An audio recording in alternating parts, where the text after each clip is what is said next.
നമസ്കാരം, കൊട്ടാരക്കര മീഡിയയിലേക്ക് സ്വാഗതം. പഴനി കണക്കംപെട്ടിയിൽ അച്ഛനെയും മകളെയും മരിച്ച നിലയിൽ കണ്ടെത്തി. തൊഴിലാളിയായ പഴനിയപ്പൻ, മകൾ ധനലക്ഷ്മി എന്നിവരുടെ മൃതദേഹമാണ് വീടിനുള്ളിൽ നിന്നും കണ്ടെത്തിയത്. മകളെ കൊലപ്പെടുത്തിയ ശേഷം പഴനിയപ്പൻ ആത്മഹത്യ ചെയ്യുകയായിരുന്നുവെന്നാണ് പോലീസിന്റെ പ്രാഥമിക നിഗമനം. കെട്ടിട നിർമ്മാണ തൊഴിലാളിയായ പഴനിയപ്പന് ഭാര്യയും 3 മക്കളുമാണുള്ളത്. കഴിഞ്ഞ ദിവസം പഴനിയപ്പന്റെ ഭാര്യയും 2 മക്കളും തിരുച്ചെന്തൂർ ക്ഷേത്രത്തിൽ പോയിരുന്നു. ഈ സമയത്ത് വീട്ടിൽ പഴനിയപ്പനും ധനലക്ഷ്മിയും മാത്രമായിരുന്നു ഉണ്ടായിരുന്നത്. പഴനിയപ്പനെ ഫോണിൽ വിളിച്ച് കിട്ടാതിരുന്ന ഭാര്യ ബന്ധുക്കളെ വിവരം അറിയിക്കുകയായിരുന്നു. ബന്ധുക്കൾ എത്തിയപ്പോൾ വീട് പൂട്ടിയ നിലയിലായിരുന്നു.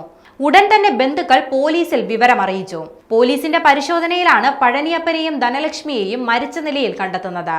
ധനലക്ഷ്മിയുടെ കഴുത്തിൽ കയർ മുറുക്കി കൊല്ലുകയും അതേ കയറിൽ തന്നെ പഴനിയപ്പനും തൂങ്ങി മരിക്കുകയായിരുന്നുവെന്നാണ് പോലീസ് പറയുന്നത്. ധനലക്ഷ്മിയുടെ മൃതശരീരത്തിൽ മരണാനന്തര ചടങ്ങിലേതുപോലെ സാരി ഉടുപ്പിച്ച് നെറ്റിയിൽ ചന്ദനം തൊട്ട് കിടത്തിയിരുന്നതായും പോലീസ് പറഞ്ഞു. സംഭവത്തിൽ തമിഴ്നാട് പോലീസ് കേസെടുത്ത് അന്വേഷണം ആരംഭിച്ചിട്ടുണ്ട്.